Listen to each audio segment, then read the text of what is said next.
Pay attention. Every evening before dark, a man walks through town ringing a bell, reminding the townspeople to go home. As soon as the waitstaff hear the chime, they quickly urge customers to leave, lock the restaurant doors, and double-check the position of the stones placed by the entrance. But why do they do this? At the same time, Laura and her daughter anxiously wait at home for her husband's return. Meanwhile, he has passed out on the bar floor. Seeing that he's completely unconscious, the bar owner pulls the curtains shut, locks the door from the inside, and as a final step, checks the placement of the stones by the entrance. As night falls with no sign of her husband, Laura has no choice but to lock the door. Upstairs, her daughter gets ready for bed. Suddenly, she hears a voice calling her name and tapping on the window. She remembers her parents' warnings not to approach, but she misses her grandmother so much. Downstairs, Laura finishes locking up and heads upstairs, only to find her daughter standing by the window pulling back the curtains. Outside stands an elderly woman with white hair, pleading softly to be let in, saying it's cold and lonely out there. Terrified,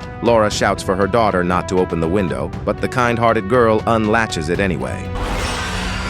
The next morning, Frank finally returns home, only to find a crowd gathered at his doorstep. The sheriff walks up and, without warning, slaps him across the face, scolding him for not boarding up the doors and windows when he had a child in the house. Then, the sheriff drags him upstairs and forces him to look. What he sees is too horrific to bear. Overcome with grief, Frank collapses to the floor, sobbing uncontrollably. His wife and daughter had been brutally slaughtered overnight.